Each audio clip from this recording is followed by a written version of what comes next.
Welcome back, Deadites and Ghost Beaters, and if you're new to the channel, I am Old Head Gaming. There's a lot of cool stuff coming up in Dead by Daylight, including this Wednesday, the PTB begins for Nicolas Cage, the solo survivor. And then, of course, there's going to be more and more chapters coming with a lot of stuff, including a ton of licenses. And Year 8 looks absolutely amazing for Dead by Daylight. But the question that always keeps kind of swimming under the surface is, will FNAF ever make an appearance? And I feel like this is the last chance for it, and there's really two spots where it could possibly show up. And I feel like if it doesn't show up in those two, it's never going to. Let's take a look at their Year 8 roadmap to really kind of drive this home. So the first part you're going to see is July, and well, we know what July is. That's Nicolas Cage. And then we have August coming, and that's going to be a full chapter with a brand new killer and a new survivor. And here's spot one. Now, this spot, I believe, is probably less than 1% chance of actually being an updated chapter for FNAF to show up, because sure, we could have Springtrap as the killer, but is Mike Schmidt really going to be a survivor? I honestly don't think so. Most of the game sees first person. We don't, like, what he really looks like is still kind of up for interpretation. And I honestly just don't see anything happening there where Mike Schmidt and Springtrap are the killer and survivor, especially with the bigger, more prevalent titles like Friday the 13th or Predator or Alien or a bunch of other stuff that could possibly slot into that chapter. We know that it is licensed. We know that is going to be awesome. So, in my opinion, even though that is a possibility, I don't think it's actually what's going to happen. So that brings us up to number 2. And that would be the solo killer chapter that drops in November.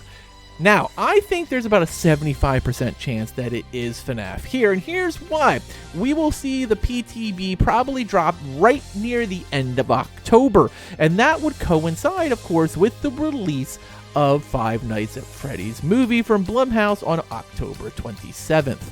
Now, what does that have to do with anything? Well, Blumhouse and Behavior have signed a deal where they kind of have reciprocity between the two, and there's going to be the Dead by Daylight movie most likely dropping next year. And we have actually talked about how Nick Cage could possibly play into the Dead by Daylight movie. This more is how Blumhouse could finally weigh into Five Nights at Freddy getting into Dead by Daylight. Now, do I think it's going to be a movie version of Springtrap dropping that chapter? I do, and here's why. If you're going to do it, you're going to coincide with the movie, you're going to use the movie likeness, much like they did with Freddy when Freddy finally came to the game, and it was the movie version that had just dropped with Jackie Earle Haley, not the classic Robert Englund version of Freddy that we've all knew and loved growing up.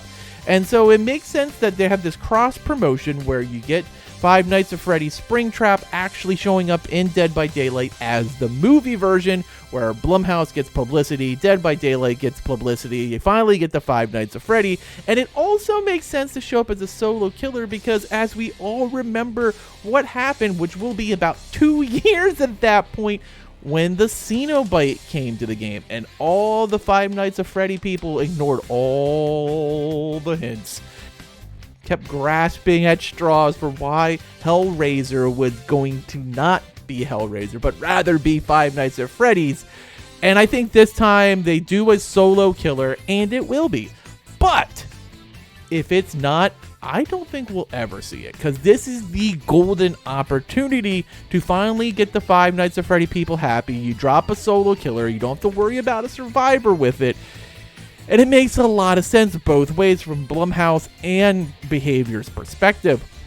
And if it doesn't drop in one of these two chapters, which I don't think is going to happen in August, and we'll probably start hearing about that sooner rather than later the way leaks have been lately, and it doesn't happen as the solo killer, at that point, Five Nights fans should just probably pack it up because it will never happen. If you can't get it with a movie dropping with a company you have a contract with, you're not going to ever get Five Nights at that point.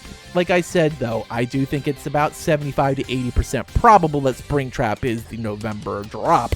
And we'll know, of course, because of the PTB being in October, probably to coincide with the October-November release date of the very fun Halloween event.